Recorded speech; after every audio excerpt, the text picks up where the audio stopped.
श्रीमात्रे नमः। मन्नाथ श्रीजगन्नाथो मद्गुरु श्रीजगद्गुरु ममात्मा सर्वभूतात्मा तस्मै श्रीगुरवे नमः। My salutations to such a reverential Guru who is my Lord and the Lord of the universe. My Guru is the Guru of the universe and who is present as a soul, self in me and in all beings. Brahmanandam Paramasukhadam Kevalam Jnanamurtim Dvandvatitam Gagana Sadrisham Tattvamasyadhilakshayam Ekam Nityam Vimalamachalam Sarvadhi Sakshi Bhutam Bhavatitam Trigunarahitam Sadgurum Tam Namami. My salutations to the reverential Guru, who is the bliss of Brahman, bestower of joy, form of the complete knowledge, unique, absolute, and knowledge personified. He is beyond duality, eternal, pure, steady, and witness of every thought. He is beyond all emotions and the three gunas, Satugun, Rajo, and Tamogun.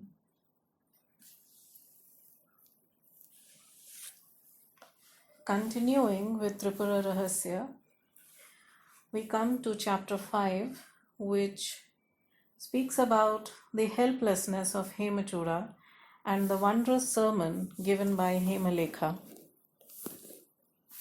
After hearing this praise of Satsang, the company of the wise, Parshuram humbly inquired, Lord, you mentioned that the company of the wise is the root cause of success in spiritual life. This is true. I have had direct confirmation of this in my own life through the company of the sage Avadhut Samvarth, which resulted in my spiritual quest. A person is known according to the company he keeps. People attained greatness merely by associating with Hemalekha. Indeed, she was a great woman. I want to hear in detail how she led the prince to the highest truth. Then listen to that divine story. Dattatreya began. After listening to his wife, the prince lost interest in external objects and became non-attached to the world. Habits make deep grooves in the mind, and it becomes difficult for one to enjoy a life of spiritual freedom. Because of his male ego, the prince kept his emotions hidden from his beloved. He passed the time in mental dilemma. Even when his habits led him to his old ways, he was still aware of his wife's words and was ashamed of himself. The old habits forced him to go back to his previous samskaras, and again he repented. His mind went into the old grooves formed by his habit patterns, and he brooded on the sayings of his wife. The time came when he lost interest in the best of food, clothes, jewels, and beautiful women. No charm of the world could interest him. He lost his mental equilibrium, as if his entire fortune had been stolen. But because the subtle yearning for pleasure lingered in his mind, he could not renounce all objects entirely. Yet, after seeing the imperfection of worldly things, he did not care to enjoy them. He became gloomy. Hemalekha noticed and asked him privately, Why do you not look as happy as you did before? You look sad all the time. Why are you in such a pathetic condition? Do you have a physical illness? According to the wise, the body is subject to disease. It is made by air, bile, and phlegm. An imbalance in any of these three constituents can lead to disorder. Disease produced by imbalance affects the whole body. Restoring the natural balance is difficult. Irregularities pertaining to food, speech, sense activities, time, place, and physical activity disturb equilibrium. Though the cause of these disturbances ordinarily is difficult to know, there are many ways of treating such diseases.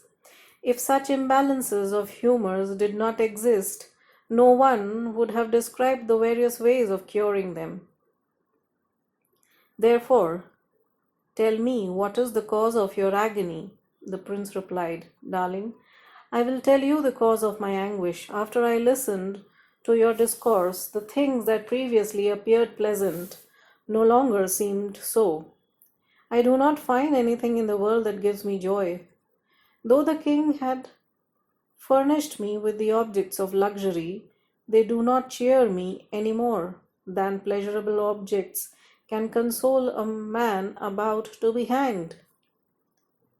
Yet I crave worldly objects because I am still a slave of my subtle tendencies.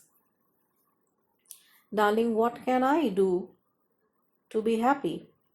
Seeing her husband's anguish, Hemalekha realized that because of her previous discussion with him, the prince was beginning to develop dispassion. He had the potential for spiritual growth, otherwise, the dispassion would not have unfolded in him.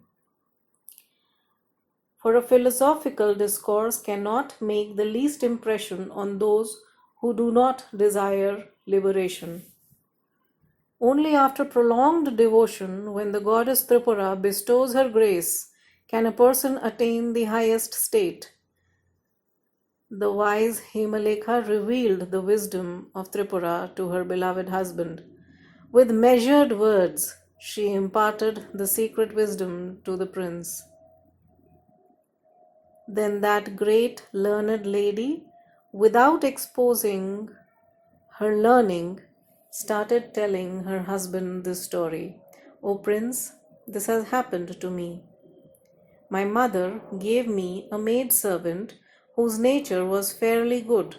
Later on, she associated herself with a bad woman. This bad woman was both creative and crafty, and I associated with her without my mother's knowledge. The maidservant was very dear to me. Overpowered by the influence of her crafty companion, I started misbehaving. Because I thought of my maidservant constantly, I became like her. That wily witch tempted my maidservant with beautiful but worthless objects. In secret, she turned my maidservant over to her son, Moh, attachment, who was always drunk and had bloodshot eyes. Moh became her lover. She would often forcibly be seen with him, and even in front of me. She was possessed by him, but she never abandoned me. Therefore, I became involved with him too. They eventually had a son, a sthira, unsteady nature, who was stupid like his father. The son was born in an adult body. He was very unstable and inherited all the evil qualities from his ancestors. He spontaneously developed a talent for drawing all kinds of pictures. Although he was already clever, his father and grandmother educated him further and helped him to develop his skills. His activities were very creative. My maidservant, though essentially pure, was influenced by the company of that wicked woman. She became attached to her lover and son and began living with them. I could not break our friendship because I was too attached to her. I could not develop self reliance, thus, I became dependent on her. Her lover tried to play with my emotions, but I did not heed his crafty suggestions. The pure nature that I had, because of which nobody could persuade me. Rumors spread far and wide about me, and the people of the world started thinking that I was involved with that wretched man. My maidservant left that unsteady son with me and remained in her lover's embrace forever. I started to bring up that unsteady youth. Then, inspired by his grandmother, he established a relationship with an adult woman, his fiancée, Chapala, ever moving, ever changing, could metamorphose any moment, taking the most amazing and surprising forms at will. Through her great craftiness, she controlled her lover. That unsteady one was able to travel innumerable miles in a moment. He would never tire, yet he was always restless. Whenever and wherever he wanted to visit his fiancée, he appeared there instantly. She entertained him by assuming any form he fancied. Living with that unsteady youth, she had 5 sons, all devoted to their parents, and all having distinct characteristics. My friend gave them into my care. For my friend's sake, I helped them become even stronger and more powerful. Those 5 sons built huge and beautiful homes. Then, aided by their mother, they dominated their own father. They called their father whenever they wanted. Once the father visited his eldest son's residence, where he heard the sweetest of melodies, enchanting instruments, and other pleasant sounds. Sometimes he listened to the chanting of the Vedas and Tantric texts, and sometimes to the tinkling of jewelry or sweet songs of the cuckoo. He was delighted living under his son's control, but being constantly exposed to pleasing and harmonious sounds. And later, the same son turned against his father. The father was distressed to hear the roar of menacing animals such as tiger and thundering blasts of storm clouds and lamenting of many people. Another time, his second son took him to his home, where he was offered a comfortable seat, bed, and clothing. There he found things with the qualities of hardness and softness, and heat or cold. Pleasing objects were joys for him, but unpleasant sensations made him sad. He visited the residence of his third son, where he saw objects of many colors. They had multiple shapes. Some were nice and some were dreadful. Among them, some were disgusting, some bright, some exciting, some full of darkness. While he was observing these objects, the fourth son invited him to his house. At this son's home, he found different kinds of fruits and delicacies. There he ate many delicious things. Some of these were sweet as nectar, some sour, salty, bitter, astringent, or pungent. While he was enjoying these various tastes, his last son brought him to his house and presented him with many kinds of flowers. There he experienced the fragrance of many plants. Some were fragrant, some were stank, some had mild aromas, while others were too strong. Some smells were pleasant to the senses, others were refreshing, and a few were overpowering. In this way, he experienced numerous objects. When he experienced something pleasing, he would want to retain it, but exposure to the unpleasant things frustrated him. Thus, he continued visiting his sons. The sons were very much devoted to their father. Without him, they would not go near enjoyable objects. But sometimes, when the unsteady father was enjoying himself in his sons' homes, he would steal some objects and take them home. There he would share them with his wife Chapala. After some time, one of his wife's sisters, Mahasana, unsatiable one, seduced him and he married her also. Now that unsteady man became attached to his second wife and was forced to supply many kinds of objects in order to make her happy. She would instantly consume whatever he would bring and demand even more. Enticed by his wife, he was constantly busy. His 5 sons brought objects, but she would devour them and be hungry again in a moment. She made her husband and his sons supply her with many objects of enjoyment. Soon she had 2 sons of her own. One of them was Jwalamukhi, fiery mouth, and the other was Nindavritta, immoral character. She loved them very much. Often the unsteady father suffered and fainted while embracing his fiery mouthed son. He was frequently slandered because of the conduct of his corrupt son. He became miserable. Out of attachment, my maidservant sympathized with her unsteady son and keenly felt his pain. Gradually, she became attached to her 2 grandchildren also. She almost died because of them. I was always with her. Therefore, darling, I was also lost and was plunged in untold misery. I remained miserable for many years, suffering because of the misery of my maidservant. By then, her unsteady son was fully enslaved by his second wife. One day he departed for a city that had 10 gates. He lived there with his mother, second wife, and their sons. He wanted to be calm, but day and night he was in misery. Attached to his 2 younger sons, he had to face terrible suffering and got condemnation. He got tired of constantly visiting his other 5 sons. He never experienced a moment of tranquility.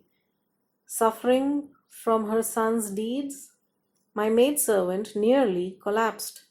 Yet, in this condition, she lived with her husband, daughter in law, and grandchildren in that city.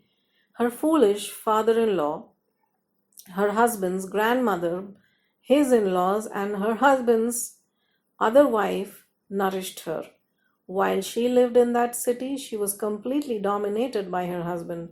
Because of my love for my friend, I also lived there, doing everything for her. Although I almost died because of my friend's suffering, I protected her whole family. Sweetheart, without me, they could not have survived. I protected them all.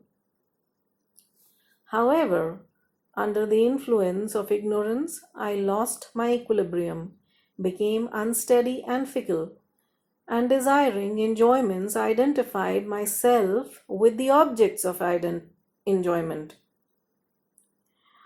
When I kept the company of Moh, I became stupid. Due to the company of my maidservant, I had to play many roles. Had I left her, she would have died. Because I was in bad company, the stupid men thought that I was a corrupt woman, but good men thought otherwise. My mother was holy. She was free from negativity, both mentally and physically. She was more pervasive than space and more subtle than an atom. She had the profound knowledge. Even so, due to the absence of egoism, she pretended that she knew nothing. While doing everything, she acted like one who did nothing. She was the source of all, and at the same time self existent. She was fully detached. Though she was the basis of all, she never proclaimed so. Although she was formless, she could assume all forms. In the midst of everything, she remained untouched. She was present here, there, and everywhere, but she was unnoticeable. She was full of bliss, yet was not noticeable. And she had no parents. Of course, she has innumerable children. Like the waves of the ocean, I have innumerable sisters, O prince. We behaved alike. I am endowed with the highest power of mantra. That is why I live and sympathize with my maidservant and sisters, yet am pure like my mother. In that city, whenever the unsteady son of my friend got tired, he would rest beside his mother. Whenever he slept, all his children also slept. No one remained awake. During that sleep period, only Prakara, a friend of the unsteady one, would travel back and forth through the two eastern gates to protect the city. My friend would sleep beside her unsteady son. At that time, my friend's mother in law and the immoral seductress would cover and protect them. Whenever they slept, I would slip away to my mother. Embracing her, I would be filled with joy. The moment they awoke, I instantly returned and was caught up with them again. Asthira, the unsteady son, had a close friend named Prakara who looked after the whole city.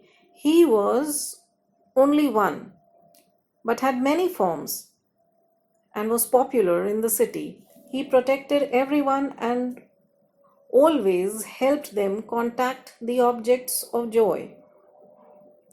Without him, they would fall apart like the beads on a necklace after the thread snaps.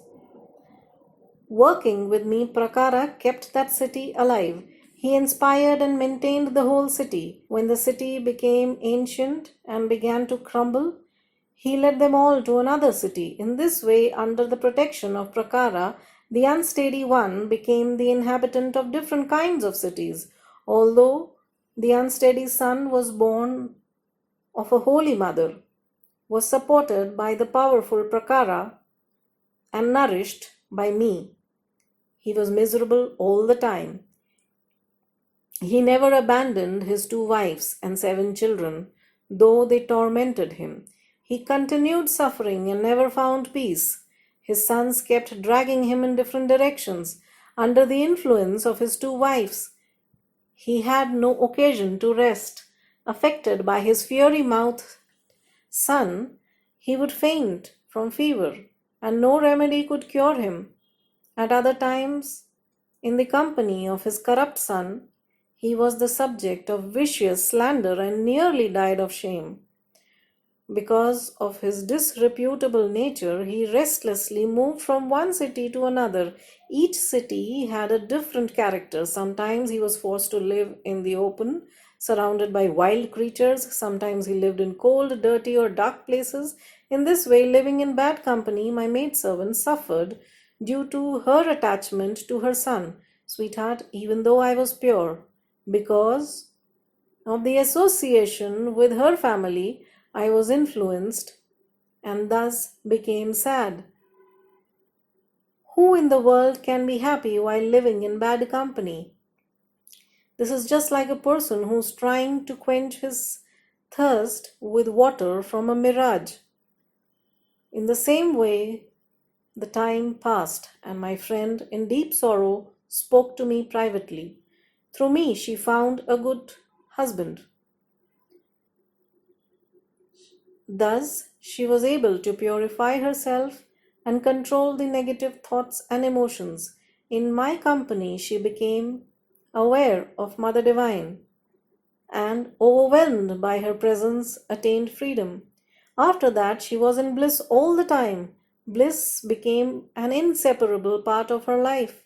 O Prince, only by attaining inner wisdom can eternal happiness and the Divine Mother's grace be obtained. Now I have imparted the way of attaining bliss. This is my direct experience. Thus, Hemalekha gave the sermon to Hemachura. which taught about bondage and its release.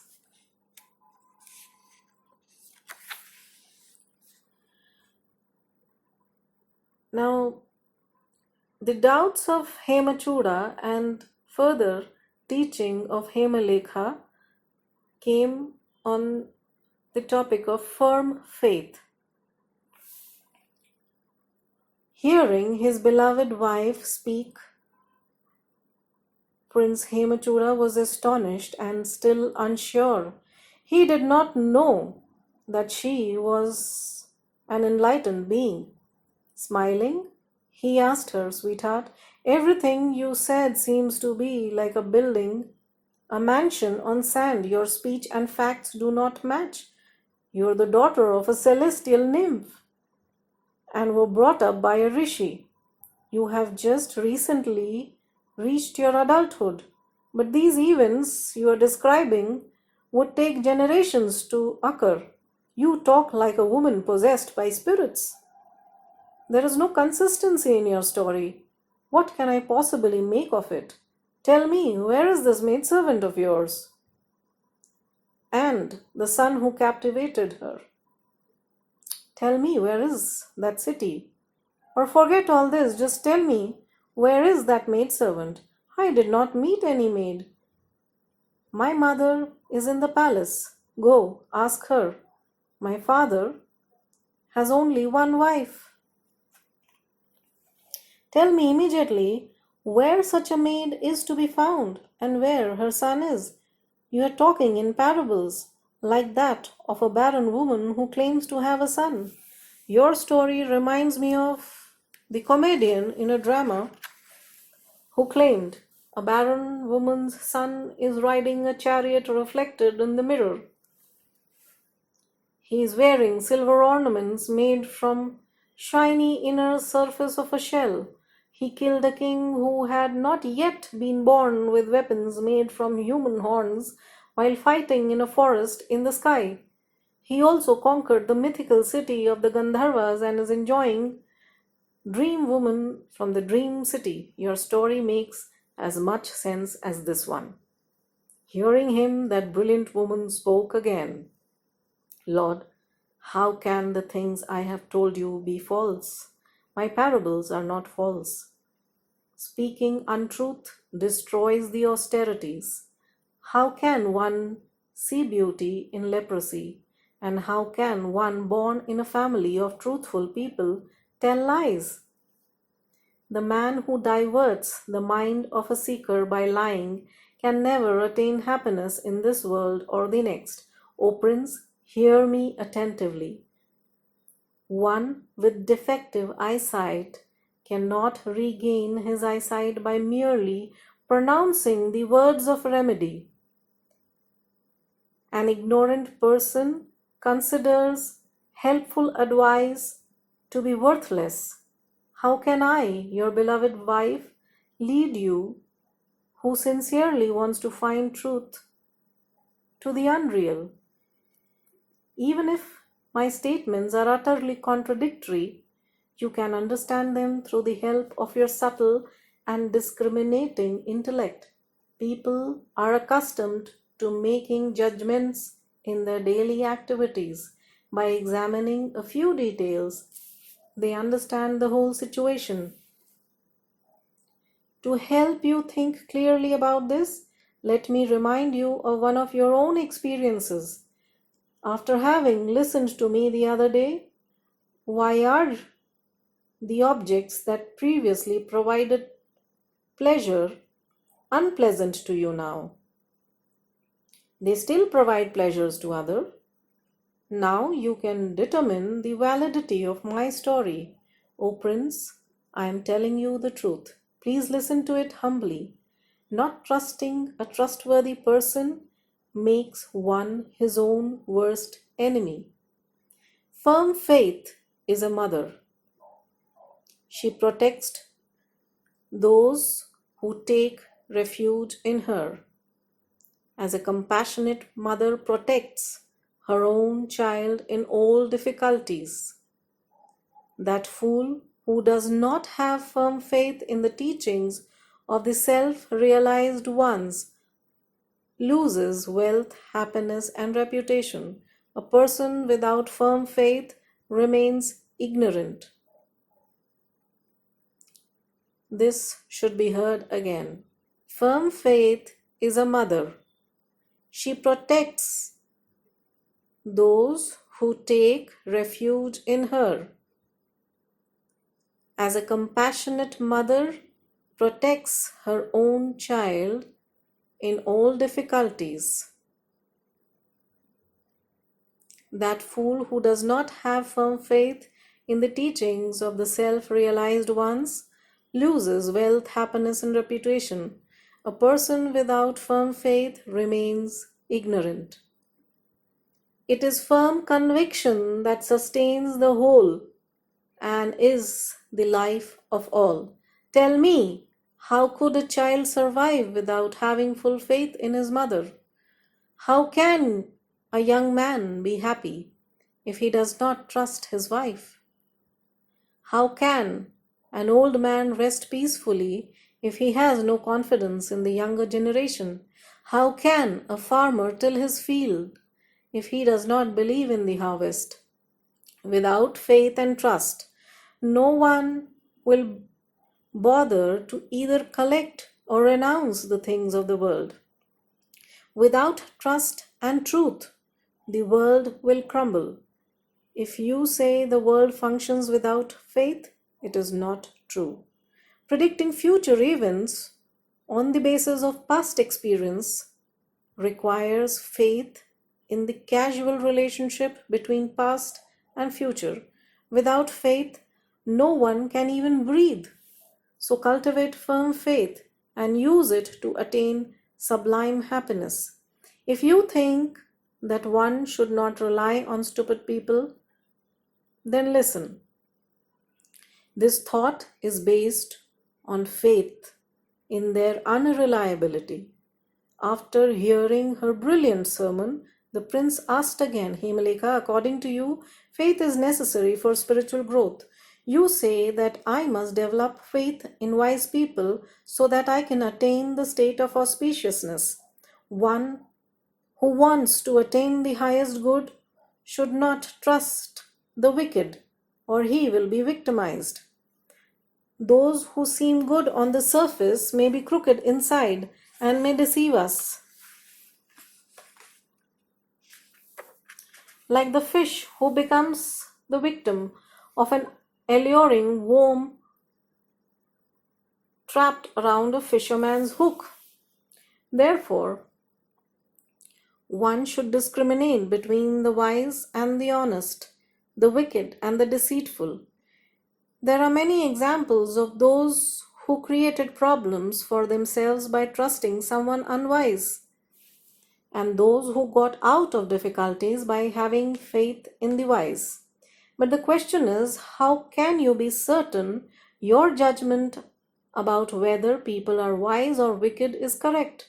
Your judgment itself requires scrutiny. Being challenged in this manner, Himalekha answered her husband, O prince, listen to me. First, decide whether a man is good or bad. Even if you have arrived at the conclusion by having firm faith in great men, this conclusion is still subject to confirmation by the signs and symptoms we see in them. Thus, firm faith will be subverted by reliance on signs and symptoms as explained in the scriptures. If you say that the characteristics of a good man are described in the scriptures, then I ask, how can you believe in the scriptures if you have no faith? If, on the other hand, you do not trust the scriptures, but you accept the reliability of people's statements, then the advice of a human being will be your basis for believing or not believing in something. However, the statements of all humans are not unanimous. Therefore, people should have firm conviction, but the validity of that conviction must be confirmed by the scriptures. I am explaining to you the means of attaining the highest goal of life. Please listen attentively. Neither those who involve themselves in mere logic, nor those who do not reason at all can attain the goal here and hereafter. Long ago, in the direction of the Sahaya mountains, there was a sage named Kaushika living at the bank of Godavari river. He was very learned. There were hundreds of students under his guidance. One day, in the absence of the master, those students began arguing about the nature of the universe according to their intellectual knowledge. During that time, a highly educated Brahmin named Sung arrived. He used his mental skills and defeated all of them in the debate. Lacking faith in the scriptures, that Brahmin had lost his intuitive wisdom. However, he was an adept debater with great power of discussion. The students all agreed that whatever can be elaborated through evidence must be true. Then Sunga said, Brahmins, listen. You claim that whatever can be proved through evidence must be considered true. But in this way, truth can never be proven, because if the evidence is inconclusive, the conclusion derived from it will be faulty too. Therefore, one must evaluate the evidence. The evidence has to be validated through some other proof. In order to determine the faultlessness of that new proof, one must depend on still other evidence. Thus, Logican fails into the fallacy of infinite regression, and nothing at all can be directly shown to be true. Therefore, the thinker, the object, and the source or the means of knowledge can never be proven. The conclusion we come to is Shunya, the void. Yet the void cannot be proven without reliable evidence. Trying to prove the void ends in void. Impressed by these arguments of Sunga, the students with shallow knowledge followed him, accepting Shunyavad, the philosophy of the void. Because of their confidence in Sunga, they got lost in the jungle of this philosophy and ruined their lives. But there were few discriminating students who presented the views of Sunga to their learned master and received a proper answer which dispelled their doubts. Therefore, only one who abandons mere logic and who reasons with the assistance of genuine scriptures attains the highest state. Hearing his wise, beloved wife, Hemachuda, was even more surprised and finally admitted, Darling, you are so learned. I did not know it before. You are blessed, and I am blessed, because I have your satsang. All that is attainable can be attained through firm conviction. How do you acquire that? Where should one place his faith and where not? There are numerous scriptures that seem to contradict each other. There are even differences among preceptors and commentators about a single scripture. Also, one's own intellectual convictions vary from time to time. Therefore, what should one accept or discard? Every teacher considers his opinion to be valid and often refutes others' opinions, claiming them to be unconvincing. Because of this, one cannot reach a definite conclusion even though the scriptures are there. For example, the teacher who proclaimed Shunya, the void, to be the supreme reality, considered the theory of others to be faulty. His statements concur with the scriptures belonging to his own philosophical school. So why should we not rely on those statements? I believe you have already considered these questions. Therefore, sweetheart, please help me understand clearly. So, this is where the description on the importance of firm conviction on the path of enlightenment ends. And going further, Himalekha further explains about contemplation and different methods of worship. So we will end this session of book reading here.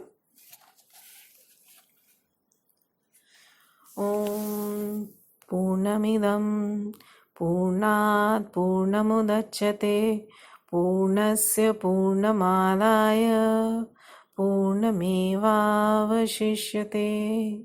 Hari Om Tat Sat. Hari Om Tat Sat. Hari Om Tat Sat.